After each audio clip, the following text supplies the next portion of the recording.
Tell you what, why don't we maybe let's step a little away from the road.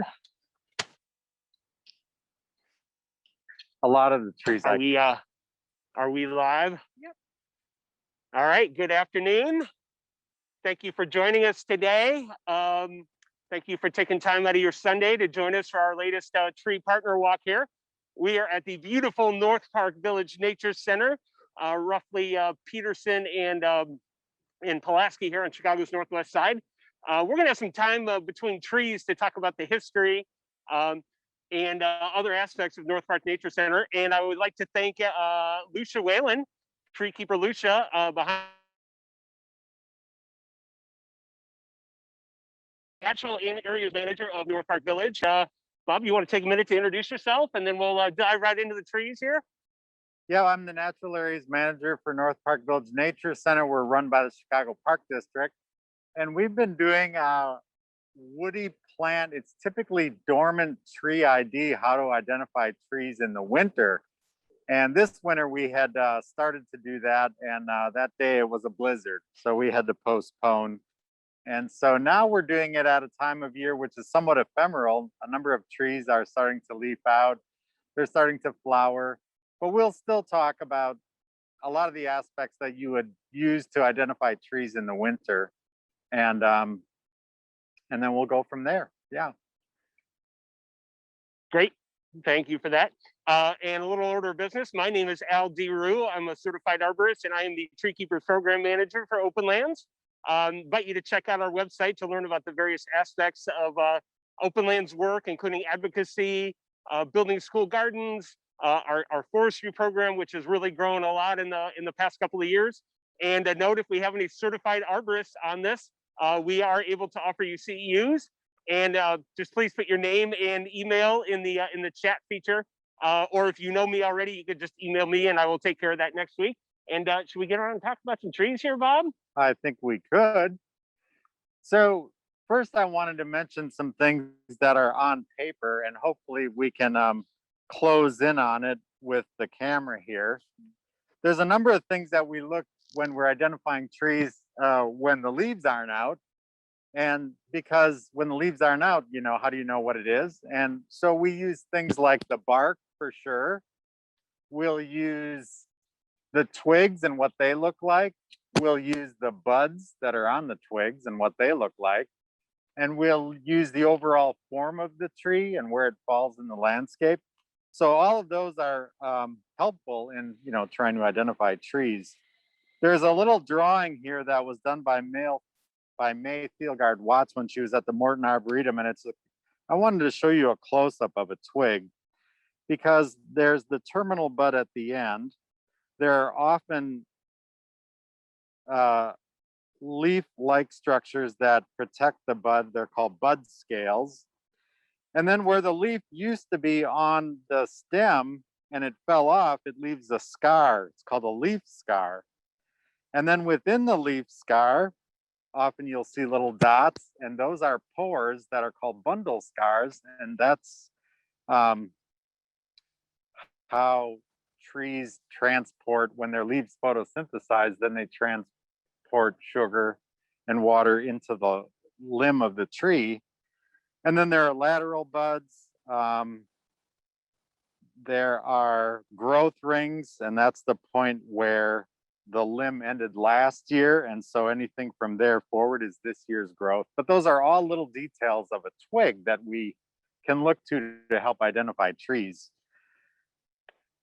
Another thing that influences how the limb looks is how the tree leaves out. In other words, if there's a limb and the leaves are coming off directly opposite each other, that's important because it'll give the limb a look.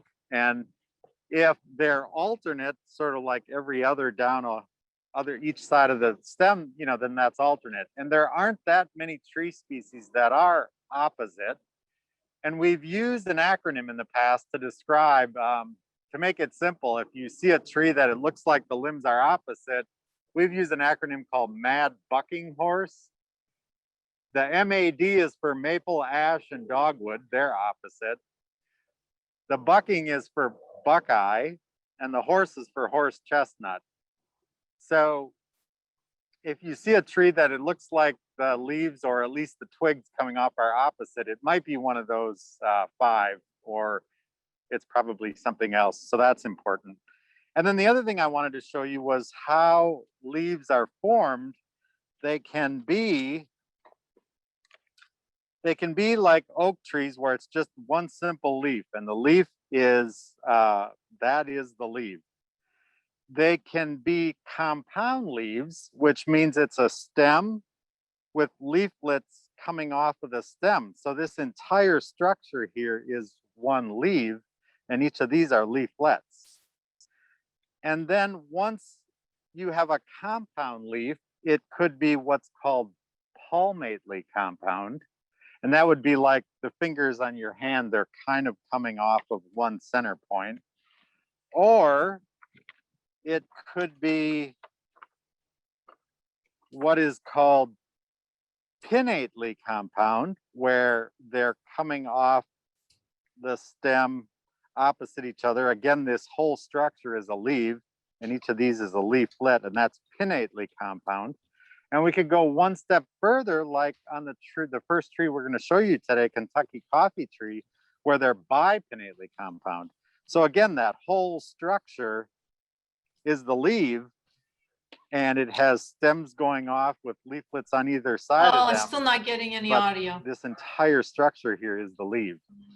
And the reason that's important is because on some of the trees that have compound leaves, it's a bigger leaf structure, so the stem is bigger. So when the stem falls off, it leaves a leaf scar that's bigger. So sometimes that's something you're looking at when you see a big leaf scar. You know, that might be an indicator What's the that second one down? compound, or at the very least has a big leaf Oh, on you it. said second one down. And then the last thing before we get started, I wanted to mention is that Thank you. this is somewhat of a it's always been somewhat of a fundamental course on dormant tree ID. I learned early when I took systematic botany that according to the 4th edition of Plants of the Chicago Region by Floyd Swink and Gerald Wilhelm, there are over 30 different ways to describe the surface of a leaf. It could be hairy, but if they're just little stubs, it's got one name. If they're thick, and it's got another name. But all these names are descriptions of how you would describe the surface of a leaf. And so that is a level we're not going to get into today. We're going to keep it simple. So I'm also going to be holding cards for each tree that we see, like this one. This is the card for Kentucky coffee tree. So at each tree, we'll try to close in on each of these so you can see them as well. So on to our first tree. Our first tree, Kentucky coffee tree. I'll try to recall the scientific name for each too, because all plants have both a scientific name and a common name. The reason they have scientific names is because a lot of different plants have the same common name and it gets confusing, but all plants only have one scientific name. So the scientific name for Kentucky coffee tree is Gymnocladus dioica, and gymnocladus is Latin for naked branch. So when you look up at a Kentucky coffee tree, it's not a real dense bit of branching. Each tree has, several branches, but there aren't anything like many other trees. There are just few rugged branches. And we pulled one off here. I was telling you that this is one of the trees that has a bipinnately compound leaf. And so all of these on the ground, if you look at the ground, there's a whole bunch of these long stems. Each one of these stems is the structure that held all of the leaflets from last year. The stem, I think, are typically called pedicels. But again, you guys, if you really want to get into this, you have to take a whole nother course on botanical, wording, because there's a lot of new words you'd be learning. But here's a limb from Kentucky coffee tree, and you can see, because of these relatively large structures to hold the leaves on, that their leaf scars are fairly big. So we can go right to the end here and show you a leaf scar. There's a leaf scar right there. And it's a very sort of coarse, rugged looking stem. and it carries all of these bipinnately compound leaves. There are fruiting bodies that are typical in the winter. I thought we had some here. No, now I'm not seeing them. Oh dear. We had some fruiting bodies. If we look up, we might see some. I don't know how easily it's going to be with the camera. I see a couple up there. But the capsule that forms after the tree flowers, it's a pretty big capsule, and it has 4 to 7 seeds inside of it. And you can see from this drawing, that's kind of its shape, but they might be, they might be 6 to 8 inches long, and they might be 1.5 inches or 2 wide. It's a pretty big, dark brownish red capsule. So that's something else to look for in the winter. But for me, the big giveaway with Kentucky coffee tree is this bark. And I was first told that it reminds the person who taught me of gray potato chips. It's hard, but they're these little plates that start to peel off, and when you look from a distance, it truly does look like almost like gray potato chips. So I've also heard it referred to as bacon strip bark too. Bacon strip bark. But a very distinctive bark indeed. Once you get a feel for this, you can identify Kentucky coffee tree pretty much any time of the year. Yeah. I think the deer got my seeds. I put some seeds down here just the other day, but they're gone. That's too bad. So why don't we move on to another tree? We'll go over here and see what else we have.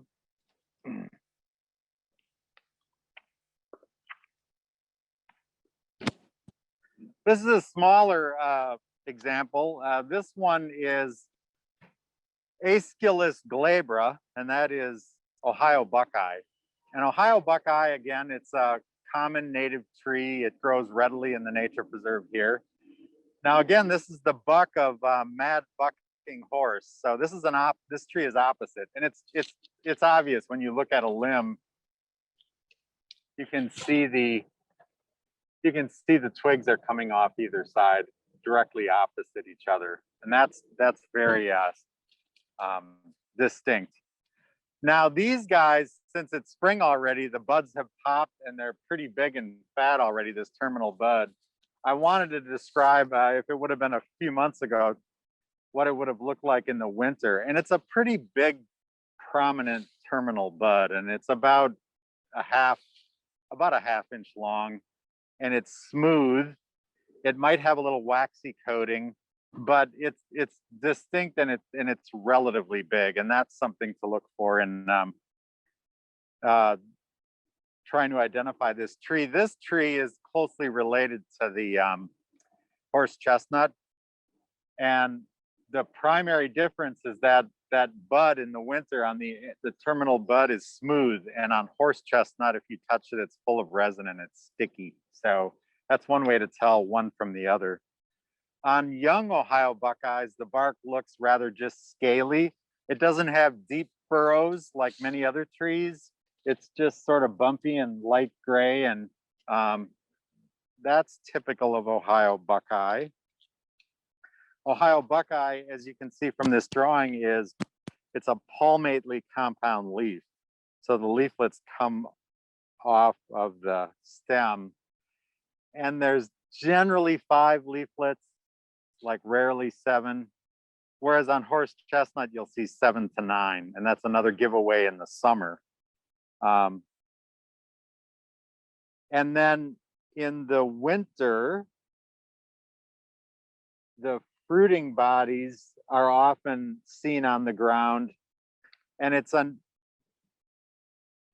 fruit that's about almost the size of a golf ball, a little smaller, and it's bumpy and it's brown, and inside of it is the nut, and that's the seed for next year's tree if it were to fall and germinate. We'll see some examples of these seeds with the horse chestnut, and you'll kind of get an idea of what the actual seeds look like. With horse chestnut, they're a little more prickly than with Ohio Buckeye, but again, that's generally what the seeds look like. And now we're going to take a walk, people. And while we're doing that, I do want to mention we do plant Buckeye, like the one we saw there. And we also plant quite a bit of Kentucky coffee tree, as they're a very hardy urban tree. They can handle the salt, they can handle the pollution. So a very tough tree that works in an urban environment. And the Buckeyes will actually, it seems like they're kind of ahead of schedule this year, but they will have these big, beautiful flowers on them. I'd say probably a couple of maybe another 3-4 weeks or something. It seems like they're a little ahead of the schedule this year. So be on the lookout for the Buckeyes in your neighborhood. Will have just giant, fantastic, showy flowers coming up. And as we approach our next tree over here, A little bit further, yeah. a little bit farther, Yeah, we're gonna go down over here. we're actually big fans of the North Park Village Nature Center here. As a matter of fact, we at Open Lands teamed with Bob and some tree keepers up here to plant 40 maple trees inside the nature preserve itself in commemoration of 40 years of their maple tapping for maple syrup here. So that was in the spring of 2019. We planted 40 sugar maples here, and you can check that out on the west end. If you go inside the nature preserve itself and follow the trails to the west, you can see those. We also ran the course here in the fall of 2017 and planted about 24 trees as part of that class too. And those are up towards the northeast side. And we've done some other plantings here too. So this is a pretty special place just in general. And for tree keepers, a lot of tree keepers do volunteer work up here. In fact, you should check out their website to look for volunteer opportunities as well. And while I've mentioned tree keepers a couple of times, if you want information about upcoming courses, check out our website and you'll find a Google form. And then that way I can know to let you know when future courses are going to run. So are we at our next tree here, Bob? We're at our next tree, but as long as we're talking about other things other than this class, there's one thing I wanted to quickly mention, and that is that in a few weeks from April 30th through May 3rd, the city is going to engage in what's called City Nature Challenge. And that's a really fun thing where cities from all over the world are competing to see who can record the most sightings of plants and animals in their urban environment. And it's super easy. You can go to the iNaturalist, download that app, and it's very easy to use. And you can walk around and take pictures of plants and animals, and then it'll be updated to the Chicago Park District's source. And it's again from April 30th to May 3rd. On May 1st, there'll be an insect specialist here between 9 and noon. And for all of you bug folks, that'll be fun for him to be here to help you identify anything that you see regarding insects. So our next tree here is in the maple family, and it's often called ash leaf maple. But its other real common name is box elder. It's Acer negundo. And box elder is not always a straight up tree. Often it's a crooked tree. It's somewhat weak wooded. A lot of times you'll see them growing on the borders of stream banks. But there's one thing I forgot to mention, and that is that a lot of the trees, and Al, you can back this up too, that a lot of the trees that do well in urban environments, if you look at where they're originally from, many of them are from ecosystems that have wet soil. And so they're low oxygen soils. And that is common in urban areas because our soils are so compacted by us. So a lot of trees that typically do well in wetter soils, they do really well in the city too. Box elder is one of them. And so Acer negundo, again, it's Acer, which is the genus for maple. So that's the M in mad bucking horse. So this one is opposite. And I pulled off a tree limb here so you can get a good idea of what these guys look like. What's interesting about box elder is the youngest limbs, many are bright green like this, and some are even a little bit purplish, which we can't quite see here, but those end of the twigs are bright green. And if we look down the stem, we can see that it's opposite. So we know we're in an opposite tree here. So they're directly across from each other. So we know that this is opposite there. Yep. Mm-hmm. Great.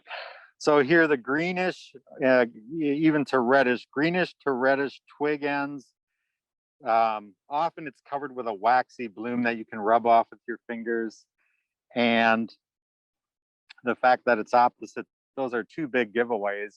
The other thing about box elder, again, it's in the maple family. And the maples, what's typical about maples is they have seeds, we call them samaras. And it's that famous helicopter seed that you like to throw up in the air and watch them whirly gig in the air as they're coming down. And on box elder, they're born kind of in pairs and they angle down like that. So these are the seeds from the box elder. And then the seed itself is in this top part. And on box elder, they're kind of wrinkly and they're kind of flattened. But that's typical of box elder. This one is also a, these leaves are just coming out and it's hard to see them.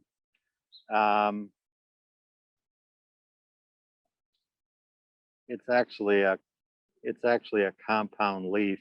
There's 3 leaflets on that stem, but that's typical of box elder too. So that's Acer negundo, the box elder. So in contrast to most of the maples we think of, which have a simple leaf, this actually has a compound leaf, and hence the name ash leaf maple, or the common name ash leaf maple.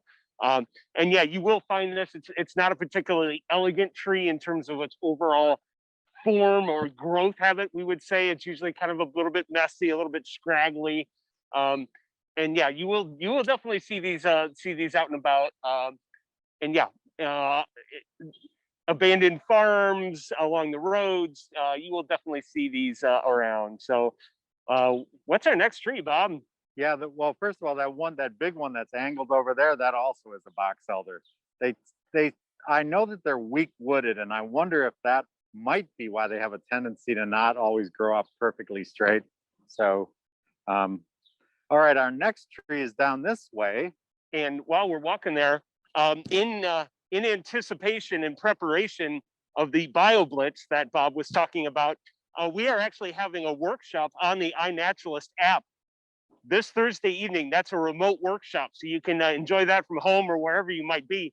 Look for information on that on Openland's website, and that is free and open to the public. That'll be 6 o'clock this Thursday. We've got Cassie Starry, who's an arborist with the Chicago Park District, who's going to lead that workshop on the iNaturalist. So if you thought that BioBlitz sounded like a cool thing to do, we can help prepare you for that this Thursday, and I will be on that too. So what do we have here, Bob?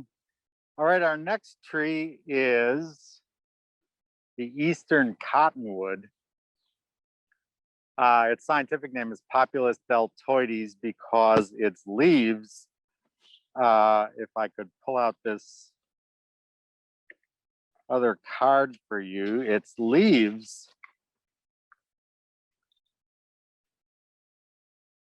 are deltoid shaped. So that's a typical leaf of Eastern Cottonwood. And the other thing about Eastern Cottonwood is they grow, again, it's one of those that does really well in wet soil. So they're pretty easy to grow in the city too. They grow fast and they grow big. And we've seen some that may be 100 years old, but they're already like this big. So the trunk, that is. And so these are, and once they get that large, they have deeply furrowed bark, and it's very rugged looking. You can see it here. Each one of these is a Eastern Cottonwood here. The other thing about Cottonwood, and it's alternate, it's not opposite, but the twigs often have a significant terminal bud that is angled, and often it has a lot of resin on it. So it tends to look a little yellowish brown, and it tends to be a little bit sticky when you grab it. That's typical of the terminal bud on Eastern Cottonwood. These are the guys that in another month or so, you'll see white fuzz flying all over the place. That's from the seeds of, from the flowers that have gone to seed, and those seeds are flying all over the place. there's one other item that well, there's a couple of more things here. The latest twigs, as you might be able to see here, have sort of a greenish tinge, and that's somewhat typical. So you can see that there's a color difference on the youngest twigs. The color contrast between last year's growth and the previous year, right? A little kind of this pale green sort of color to it. Yeah. Right. And then there's one other thing that we didn't mention earlier, and it's a lot of plants have what are called, probably most trees have, but some of them are much more obvious. They're called lenticels, and lenticels are little dots that you'll see on a twig. And that's how, it's like the pores of our skin. That's how trees ingest oxygen. So some trees will be able to see. On this particular limb, I think they're pretty obvious. All these dots that you see going along the stem, some of them are a little bit elongated, but every little sort of dash or stem, those are lenticels, and those are what allow this guy to breathe, right? So that's the eastern cottonwood. And one of the absolute most giant trees of the eastern forest. The champion cottonwood, I believe, was something like 120 feet tall. And so they grow fast, they grow big, they don't live particularly long. And so, yeah, you'll find these a lot of times next to water features in parks, along streams, along rivers. In fact, even out west, they have another variety of cottonwood. And in places like Arizona, you'll find them along the stream banks and whatnot. So even in like California, places you think are more arid in Arizona, they even have their own version of cottonwood. You'll find them all along the waterways out there. So great. All righty, let's move on over here.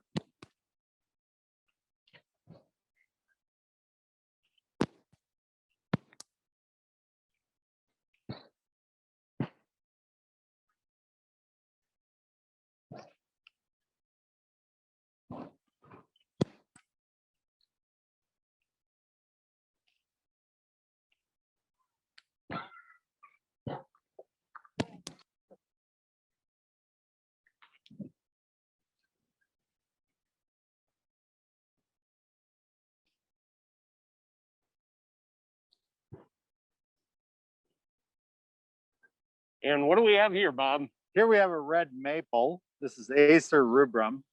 And again, it's a maple, so it's going to be opposite. Hopefully we could probably tell by looking at one of these limbs where the twigs are coming off opposite each other. Here we go. You know, right here, see how they're directly across from each other? There's our opposite branching structure. The other thing you can see on these is the existence of these samaras. You know, that's tomorrow's helicopter seeds that'll come floating down from the tree when they're mature. This one is in flower right now. In the winter, we really can't see the terminal buds now, but the buds are pretty bright red in the winter. And the latest, youngest twigs are reddish, and then they get light gray after a time. But again, it's opposite. The bark is sort of, you know, described as longitudinal plates. I mean, because the fissures or the grooves between lobes, they're not deep, but there's just kind of long plate-like features of the bark. And the younger bark is kind of smooth and light gray on younger twigs. Yeah, and that's real typical of red maple to have that very smooth bark. Norway maple has more kind of ridges to it, thin ridges. Silver maple is almost like stripes. And so you see this real smooth bark looking up on this red maple. If you know you've got a maple and you see the bark is smooth like that, it's either a red or possibly anything more about this particular tree? I think that's it. I think now we want to show everyone what is my enemy number one. This one is definitely not a native tree. This one is right over here. It's considered an understory tree, but more than that, it's considered a big bad weed. this is buckthorn. This is Rhamnus cathartica. And buckthorn, again, an understory tree. I'm not even certain if it's opposite or alternate because it goes so scraggly. It seems to often exhibit both characteristics of both opposite and alternate leaves. They kind of refer to it as sub-opposite. But yeah, buckthorn is a huge problem and invasive. I think last I saw, Lake County, Illinois was spending like several $1 million a year combating this. And invasive, and it kind of takes over and it shades out oaks and other things that are much preferable in native species. And anything more about buckthorn? And it's one of the ways to identify it is often there is a little bit of a thorn right in where the twigs separate. It's a little bit hard to see, but you'll see a little thorn. The other thing that's obvious are the lenticels. So all throughout that twig, you'll see white dots, and that's really distinct on buckthorn. But it's not going to get any more than, well, I have seen some, like this one has a pretty sizable trunk, but I don't think more than 20 to 30 feet tall would it get as an understory tree.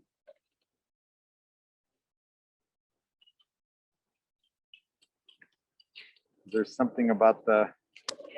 Another way to tell buckthorn is it's got kind of this orange inner bark. You can kind of see there, I just scraped this off, but it's just kind of scraggly. The leaves, and also buckthorn leaves out early and keeps its leaves longer than most other natives. So basically, if it's still leafed out green in December, it's almost certainly buckthorn, and that's a great time to take it out. There's a lot of effort, a lot of volunteer work being done, and the North Branch Trail system, which is just a little bit west of us here, where people are ripping out buckthorn and planting native species. So if you're looking for volunteer opportunities, like get a little exercise in, there are efforts, places where you can volunteer to help remove this. Again, a horrible tree, one of the worst species. It was brought over for hedges and whatnot, and it has since escaped, and it's a real problem throughout the area. And right, anything else we want to mention here, or? Before I forget, we have starting next Sunday, if you're interested in volunteering with us here at the Nature Center, you can 9 to noon, and you're welcome to join us for those. I bet there are a good number of tree keepers helping out on those. Yeah, there always have been a lot of tree keepers. Yeah. Next is we're going to look at this tree. This tree was planted in honor of a fantastic volunteer that volunteered with the North Park Village Nature Center for over 20 years. His name was Jim DeHorn. Jim passed away a few years ago, but his favorite tree always was Ginkgo Biloba, which is the ginkgo tree. And this is the ginkgo we planted for Jim, and I think Al wants to tell you a little more about it. Yeah, tree keeper Jim, as Jim DeHorn was known, was a real legend in the area. He actually had something very similar to my job at Open Lands before I had it, of course. And one of the things Jim used to say is that trees might be what we do, but people are why we do it. So a part of our forestry work, in particular at Open Lands, is bringing people together and building community. And Jim really embodied that spirit.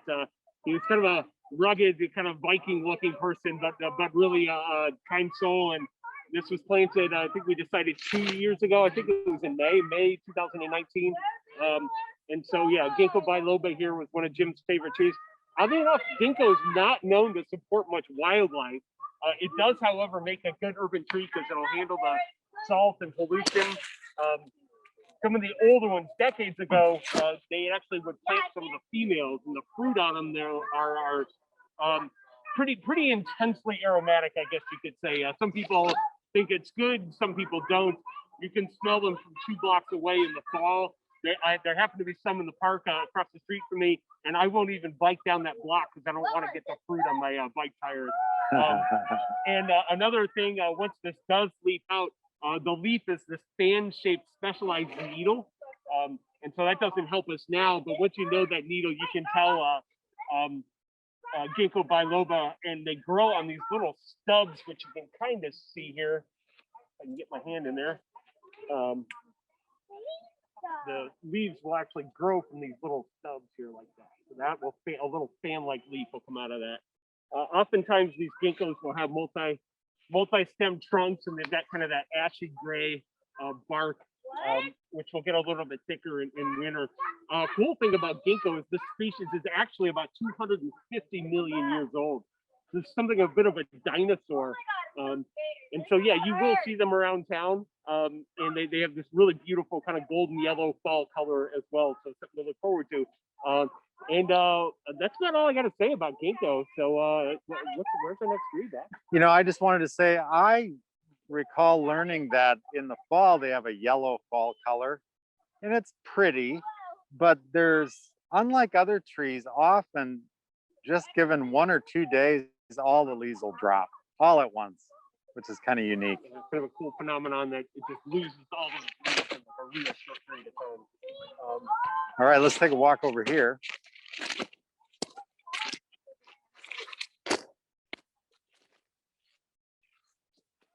So we had a question about, is there a scientific or technical term for the leaf emerging in the spring?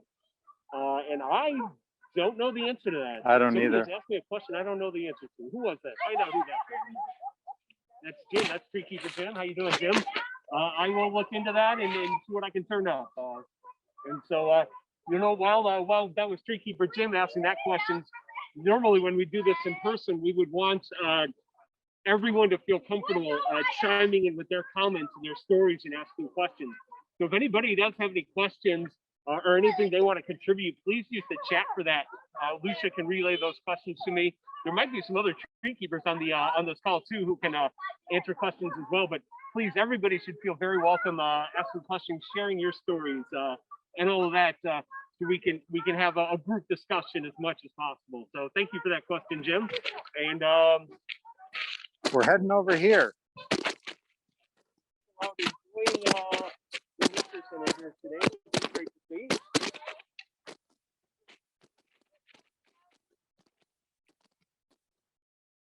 So our next tree, if you want to flip around here, is the Catalpa speciosa. This is northern Catalpa.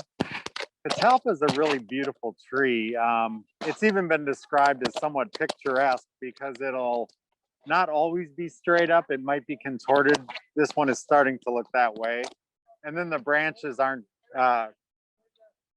in terms of the proportion compared to the trunk, they're a little bit thinner.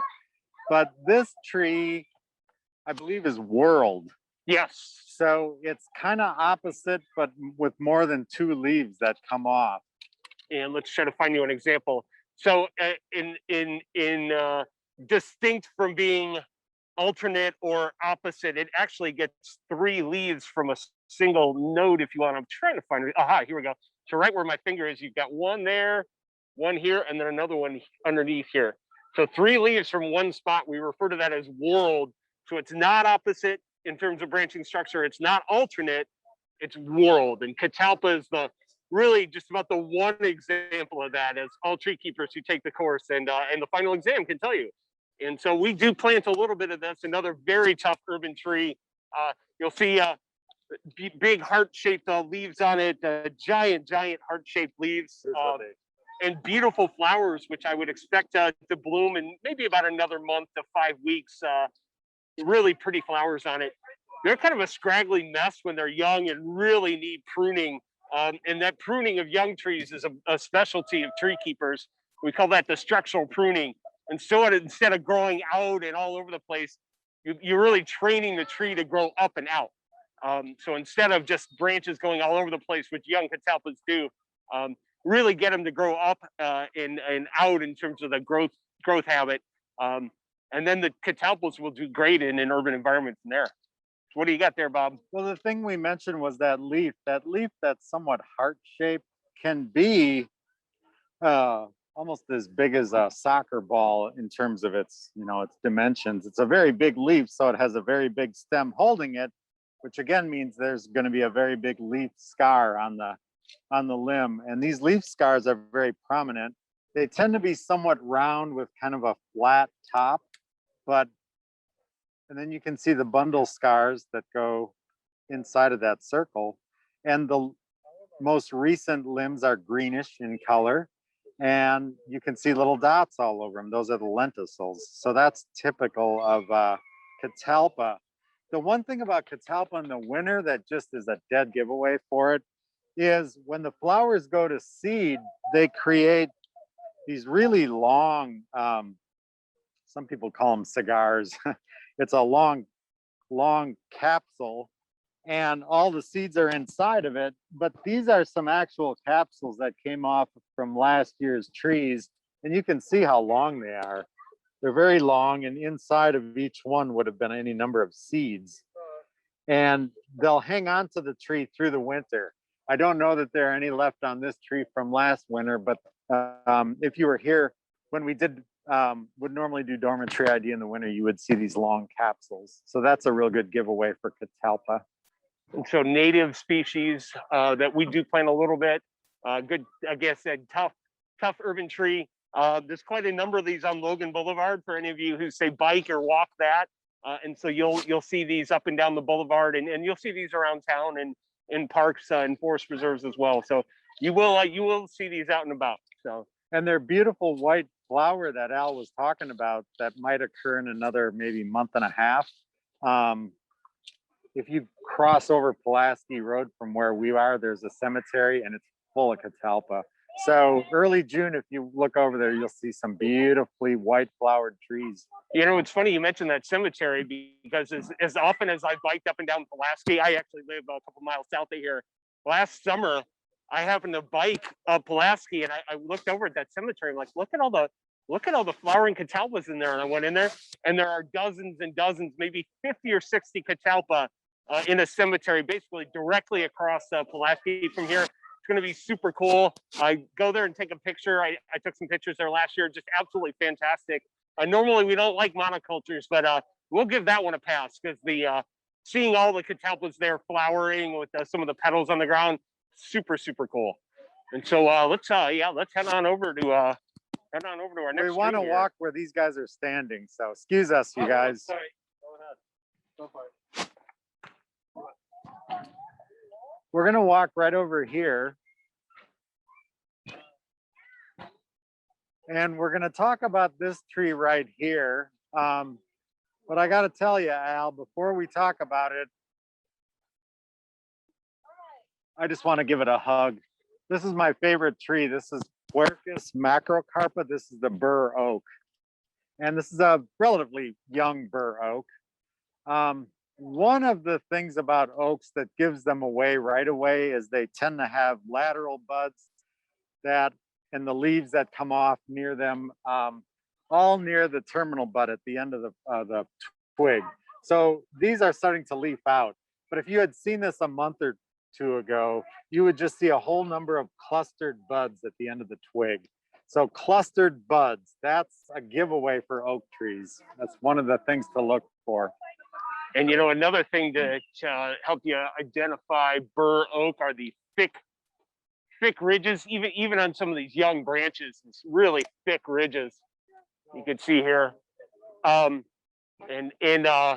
yeah, like I said, even on younger branches, you get these really thick ridges and also thick bark.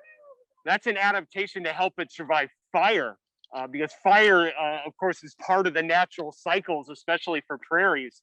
And so bur oak has adapted withstand fire that will help clear the understory. Bur oak supports hundreds of species of birds and insects, really a foundational prairie species, so much so that Open Lands has chosen it for its logo. Check that out. That's fantastic. Great. Anything else you would add, Bob? Well, another way to identify oak trees is by their fruiting structures, which of course, as many of you might know, are called acorns. We don't see examples of acorns here, but Quercus macrocarpa, the bur oak, has the biggest acorn. And acorns have a cap, and the cap on, I'm just going to show you on my drawing. They can be a little bit, well, maybe the size of, maybe a little bit smaller than a ping pong ball in size, but the cap has a fuzzy edge to it, and it'll reach down and cover at least a third of the nut, if not more, maybe even a half. So that's pretty characteristic. when we get further into the summer, the leaves are somewhat characteristic. You'll often see leaves that there's one point about 2/3 of the way down the leaf where the leaf lobes swing way into the center and come out. And that's kind of a typical oak leaf. You just have to be careful with leaves because depending on where they grow on the tree and depending on how much light they're getting, they could look quite different. But that is a sort of characteristic oak, bur oak leaf. Yeah, and when we to give you a little bit of talk, tree talk there, the space between the lobes we refer to as being the sinus, and so these here are the lobes. And bur oak has a notoriously very deep sinus about halfway, 2/3 the way down, as Bob was saying there. Right, and then you can see on here too the clustered buds. That's typical of oaks, the clustered buds. Jim asked, at what age do burrows typically begin producing acorns? Jim is a tough question asker. That's something I would have to help. I'd have to look up. I'm not sure about that. Off the top of my head. So we had a question come in from tree keeper Jim. He says, about how many years after an oak is established does it start producing acorns? Off the top of my head, I want to say something like maybe 5 to 7 years, but I'll have to look that up and get back to you on that, Jim. And if there are any other questions, please do ask. Now, Paul Brinkman Lowe says, can you talk about if/which trees have seeds only on female trees? Kentucky coffee tree, Catalpa oak.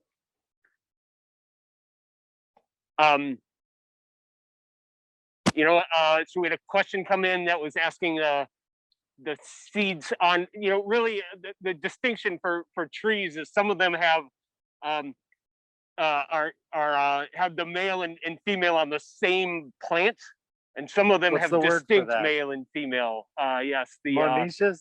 yes, and so some trees will have both male and female on the same individual species specimen, and some, like Kentucky coffee tree, have separate male and female plants, which I think answers that. I do want to mention we at Open Lands plant a lot of oak trees because they are part of our heritage here in Northeast Illinois, and we are close to having planted. We're almost to 7,000 trees as an Open Lands forestry team, and the last couple of years, about half the trees we planted are a number of different oak species, and again, they're native, they're long-lived, they support a lot of habitats. Bur oaks can get really large, provide a lot of shade, soak up a lot of rainwater, and all these characteristics really help, are one of the ways that trees can help us in thinking about climate change and more storms and more intense storms. Those large trees with large leaves can intercept a lot of rainfall, and then also help transpire the water out during the rainstorms too. So anything else about this tree here, Bob? Or? No, but we do love it. Plant bur oaks if you can. Leslie Fiedler asked, is there an example of the cluster of buds I may have missed out? Well, they're starting to leaf out now. Yeah. So we're not seeing buds anymore. We're seeing leaves emerging from the buds, but you can see it's a cluster of leaf emergence. Yeah. And that used to be a cluster of buds You can kind of About- see the about a month ago. the browner parts there were the buds. So all of these things coming out are all coming out of individual buds. There were 4, 5, 6 of them right there. And yeah, that's a great way to ID oak trees is clustered buds at the end. Actually, if we see it again on the page. That's 149. Right there. Yeah, see how all the abundance of buds, if you will, at the top of the branch. So a great way to ID oak trees, even if they don't have their leaves on them. Chaos 150. Great. Let's go over here. Our next tree is a typical understory tree in many oak woodlands that are in this region. This one, there's 2 of them right inside this fence here, but the scientific name is Astraya Virginiana, and this is the hop hornbeam. Hop hornbeam are, again, understory trees. So if they get more than 30 to 40 feet, then that's about as big as they'll get. They're found in oak woodlands. They're alternate branching. And we're seeing this time of year, we're seeing the flowering structures, which are these catkins that hang down like that. Those have the staminate flowers or the male flowers. And then these other structures that are sticking up have the female. This one is monoecious, like we said, so it has both male and female flowers on the same tree, and these are flowering right now on these what are called catkins. If we could see the buds really up close, then we'd probably need a hand lens, but the buds are what's called somewhat appressed, which means they sort of cup the stem, but they're pretty tiny. But if you look at them under a hand lens, you'll see that they're striped. There's little white stripes on them. And that's significant because a lot of people have trouble differentiating between a hop hornbeam and another tree we're going to see called musclewood. And they say the big difference not only is the bark, but it's also that the buds on these are striped and the buds on the musclewood just have a white fringe. So that's a real subtle difference. Yeah. One of the biggest giveaways of these though is the bark. If you look at the bark, it kind of looks like a cat has been scratching it. They call it cat scratch bark because there are many vertical fissures or cuts in the bark, but the lobes start to sort of peel off just slightly. So it almost looks like something was scratching it. And that's kind of a dead giveaway for hop hornbeam. And yeah, this is a member of the birch family, and its leaf is pretty similar looking to the Carpinus that we're going to check out later on. And this is an example where we like to use the Latin name because depending on where you are, this gets called by a different common name. I just saw an example of that. Some people like to call this ironwood because the wood itself is really tough. And a New York Times article mentioned called the Carpinus, which is the next species we're going to see, called that ironwood. So this is one of those cases where those scientific names are actually important. So again, Astraya Virginiana on this native understory. We do plant this as open lands a little bit, where let's say you have maybe some wires overhead, so this will work for, it's a shade tolerant understory species. I do also remember seeing some of these in the forest when I was down in Shawnee National Forest a couple of years ago for the eclipse. I'm walking in the woods. I'm like, hey, you know what? I know what this thing is, Astraya Virginiana. So we will see this out in the wild. And should we go check out that Carpinus next? Well, we have one other before it. Okay, that'll work. We got to follow up on that. And I know we are getting close to the top of the hour. I think we're scheduled to go till 2:15. So we're going to get a couple more trees here. And so our next tree walk is going to be Friday, May 28th at 10 in the morning. We'll be back at Garfield Park Conservatory for our seasonal walk there. And so I invite you to check out our website for that and some other events we've got coming up. And if there's any other questions or comments in there, this would be a good time to catch up on those.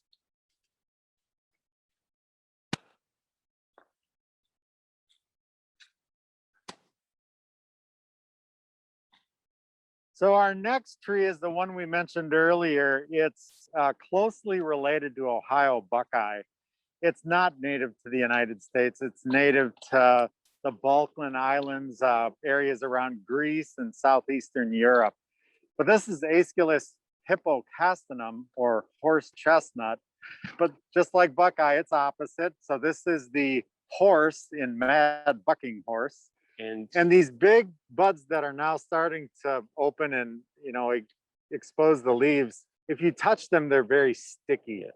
These terminal buds, they have a lot of resin on them and they're very, very sticky. So yeah, to differentiate between Buckeye, which we saw earlier, and horse chestnut here, don't say, but you can even see like it's sticky, it's leaving a mark. You might even be able to hear that. And again, the opposite branching structure, the branches are coming directly across from each other. And these kind of swooping branches, you can kind of see they're kind of curving up like that as another giveaway. And yeah, oh, great. Yeah, when it goes to seed, the seed are housed inside of these prickly little oval nut-like structures. And the primary difference between this one and Ohio Buckeye is the Ohio Buckeye doesn't have these sharp prickles on the end of it, but it still is somewhat similar and looks bumpy and brown, but it just doesn't have these prickles. The prickles are from horse chestnut. And so that opens up, that's just the shell of it. That's the inside, and that would have seeds in it when they're developed. Then the bark on horse chestnut is kind of like irregular plates. You know, it's, if you look up here in particular, it kind of looks like thin gray, real irregular fissures, and you get just these smaller kind of plate structures on an older horse chestnut tree. And it's opposite. So we've seen maple, we've seen Buckeye and horse chestnut. We've always shown our audiences ash trees, but I'm guessing most of you know, maybe not all of you, but there's been an insect infestation throughout the Midwest and parts of the East, where over 20 states now have this insect called the emerald ash borer that has effectively killed almost all the ash trees. And then dogwood, we don't have, we have dogwood shrubs here, but we don't have any dogwood trees. So our next tree is up here. The May tree walk, so we got a question, is the next tree walk in person or virtual? That May 28th tree walk is going to be virtual. So take that in from the comfort of your home, or maybe check it out at work if you can get away with it. So this is a giant tree. So if you look back, you'll see I'm standing under a giant tree. This is Tilia americana. This is the American basswood. This thing has been cultivated a number of times for street trees that are very successful, often called linden. Linden basswood, they're from the same genus.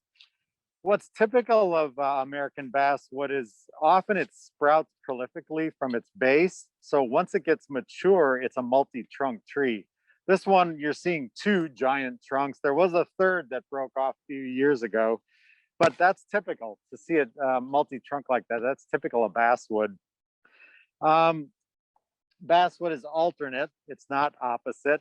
So here's a good example if you kind of stand back a little of alternate, where the twigs are, you know, alternate. They're not directly opposite each other. So that's a good example of that. One thing that I love about showing this tree in the winter, and we can't see it now, is that the terminal buds in the winter are cardinal red. They're gorgeous, beautiful red terminal buds, but now they're starting to leaf out, so we're not really seeing that. One Just kind of barely see that. kind of reddish, yeah. Another thing about identifying basswood is, particularly on a mature basswood, is the bark, because it's deeply fissured. So the cuts, you know, I'm calling them fissures. It's the valley in here, you know, the deeper part. If you look up an American basswood, these fissures appear to almost be somewhat parallel, and there's many of them, and they kind of go all the way up the tree trunk. So that's one way to help, you know, indicate that it's American basswood. But for me, it would be that. It would be the red buds. They're very red in the winter. And it would be, if it's a multi-trunk tree, that might be an indication, you know, that it's American basswood. Someone asked, on opposite leaf trees, I sometimes find that there are many leaves that are solo, not paired, but there are some opposites. Is that typical? So the question is, on some trees that we that, you know, that are opposite in branching structure, sometimes you will see single leaves. So not every leaf will be directly across from another one, but most of them will be. So for opposite species, every once in a while you will find a little branch or a leaf that's all by itself. So yeah, but most of them are direct, have another branch directly across from it, then it's opposite. So yeah. There's one tree right here that I want to show you that I think that its bark is all you need, but we can talk more about it, but it's right over here. This one is another common tree in the region. It does particularly well here. The scientific name is Celtus Occidentalis. It's the hackberry. And hackberry, if you look closely at the bark, it's like these raised, corky bumps that you don't see kind of long ridges and furrows. You just see all these kind of bumpy little plates that stick up, and it's kind of a light gray in color as it gets older. So to me, that is, if I see that, I just know right away that that's an a hackberry tree. Yeah, once you get to know that bark, you can tell a hackberry at any time of year. They're also native, and they're common. They're common as street trees because these are another real tough urban tree that can take the salt, take the pollution, and so you will see quite a number of hackberries on parkways and in parks and elsewhere. Another thing that helps, I find, with hackberry is if you look up, it's got kind of this sort of base shape. You kind of look up, you see that kind of forking there. So its overall form is somewhat vase-like, reminiscent of elms. Actually, hackberry used to be in the elm family and has actually been moved out. But I think that overall form was one of the reasons for that. And it has like an asymmetrical base to the leaf too, which I don't think we have an example of here. And that's all right. That bark alone, hackberry is really one of the easiest trees to ID once you get to know that bark. And here's how, I'm sorry, I have the wrong one here. I was going to show you the leaf. That's generally what the leaf looks like. yeah, So that's that one.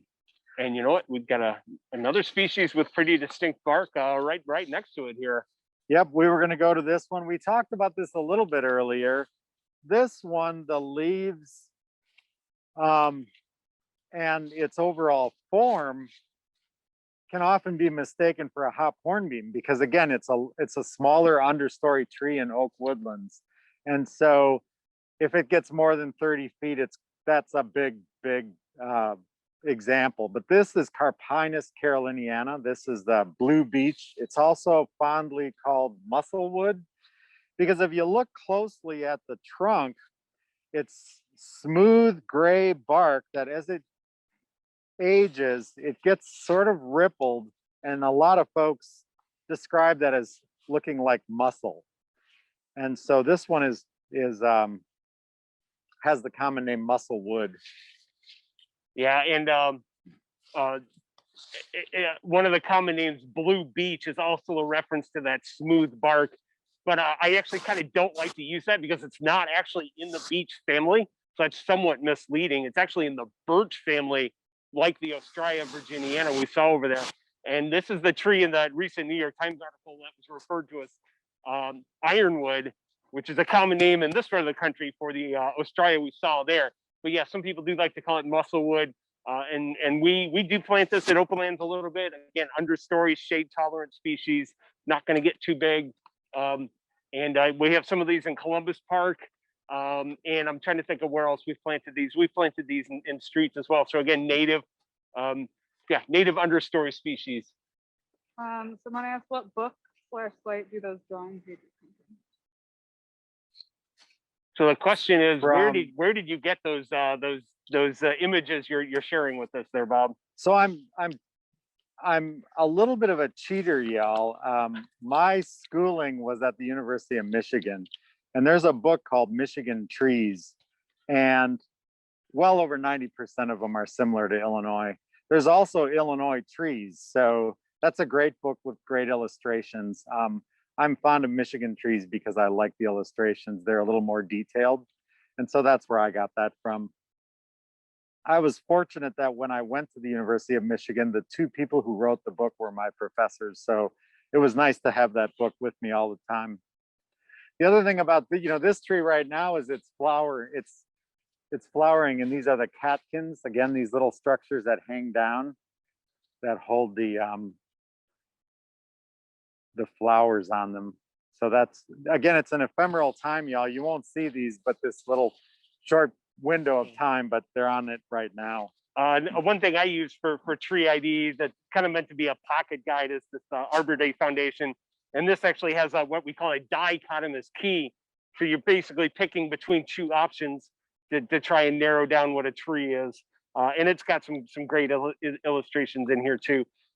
One problem I have with dichotomous keys, it almost like assumes a little bit of tree knowledge to use it. Nonetheless, they're kind of cool to have. It's even got a little bit of a ruler here on one side if you're trying to measure stuff, and it's got all sorts of native species in here. So, and there are some other books out there.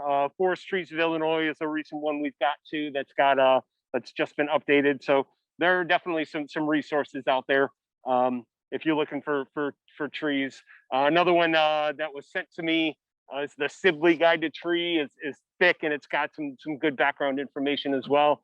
And I'll tell you what, we've got a little bit of time left. Is there anything else? Does it look like muscle on the blue beech tree? Yeah, so we did have a question, the reference of musclewood on this Carpinus, or what some people call blue beech, this real smooth, kind of rippled sort of texture to the bark, reminiscent of kind of like a taut mussel, or think like a statue. And so if you were to see that, we can't get too close to this one. But yeah, that smooth kind of a rippled wave texture to it is reminiscent of, like, say, a great like statue mussel characteristic. Beeches also have really smooth bark, and so hence the common name blue beech. But as I said before, I'm not fond of that because they're not actually, this Carpinus is not actually related to beech trees, despite the fact that the bark is similar looking. So I tend to actually stay away from using that common name. And what do we have next? As we have another oak tree over here. You know, there's one thing we neglected to talk about. There's a number of oak tree species, and they generally fall in what is either the white oak family or the red oak family.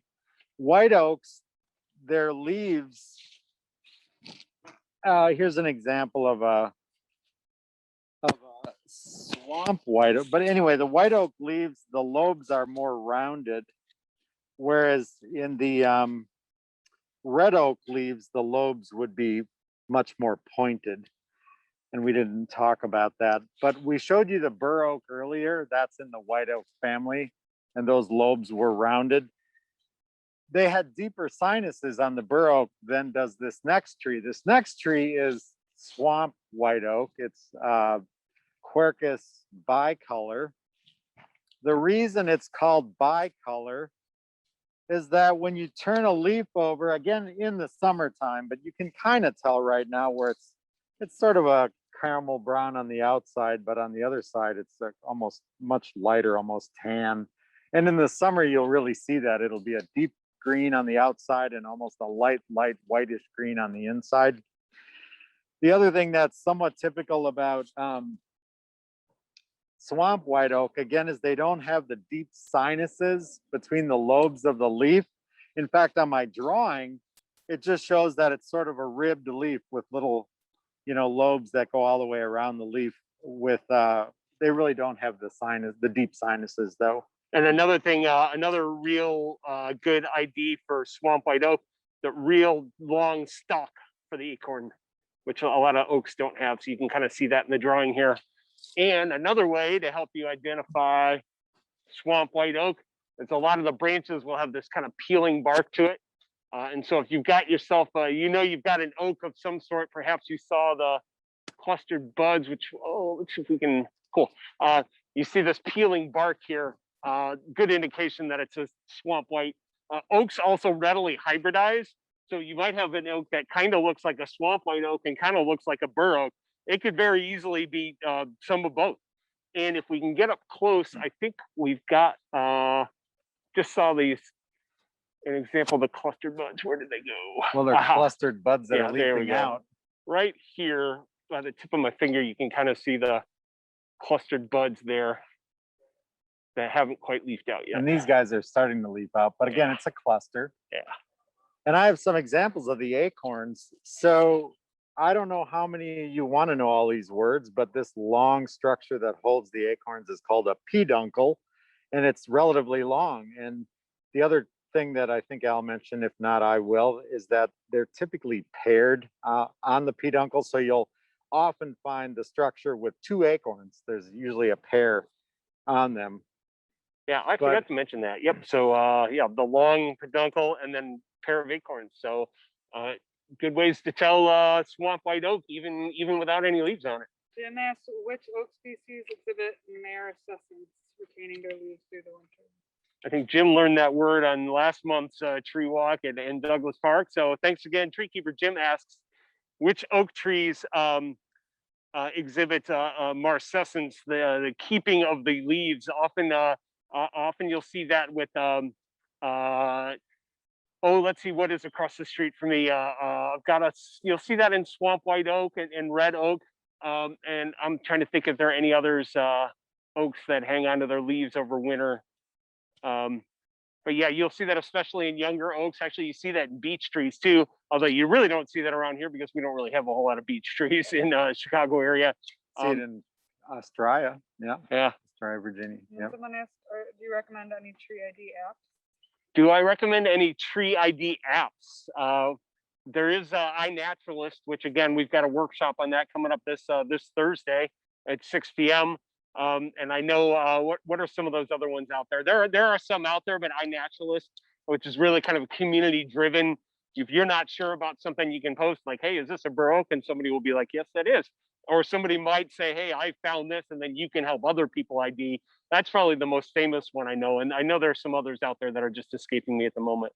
But just know that a lot of tree questions could be answered through the Morton Arboretum. The Morton Arboretum is a clearinghouse for information on trees, and they're just a little bit west in Lisle, Illinois. So it's a wonderful place to visit too.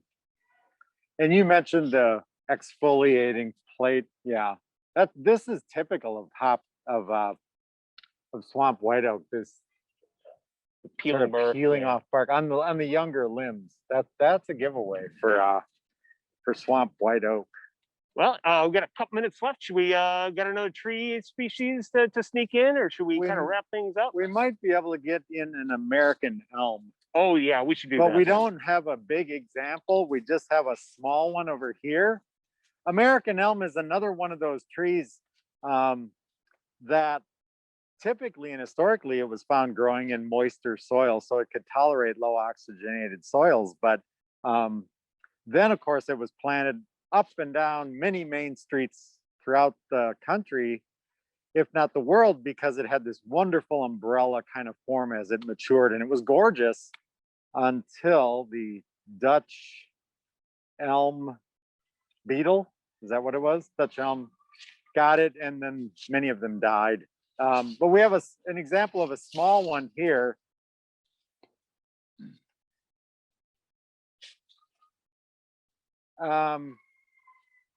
These guys aren't, there's something about the bark that is indicative of, I mean, it's a good way to identify it. And it's that the bark, if you could peel, you might be able to see it over here a little bit. If you could peel off a piece of bark, it's almost like it's layered like a wafer. You can kind of see it here where I peeled it off, where it's dark, light, dark, light. That is typical of American elm bark. So that's one way to, otherwise it's very irregular with valleys and lobes that are very inconsistent. So that's, it's not striking, in other words. It's a alternate leaf tree. These are starting to leaf out, but before this in the winter, that terminal bud would have been at a little bit of an angle, and all the lateral buds would have been really sort of tightly cupped. I use the word oppressed, which means they're tightly cupped to the twig. But there isn't,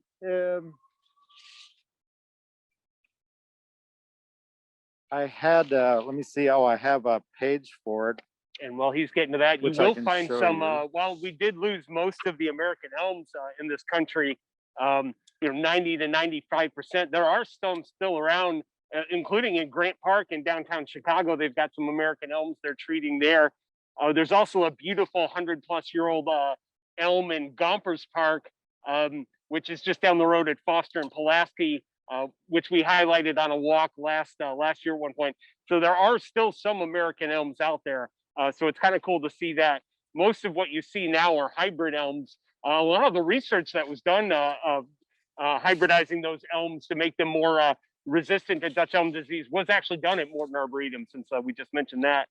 And on that note, I think it's right about 2:15. I want to say thank you to everybody for spending part of your Sunday afternoon with us. If you've got any follow-up questions, you can get them into the chat and we'll take a look at that.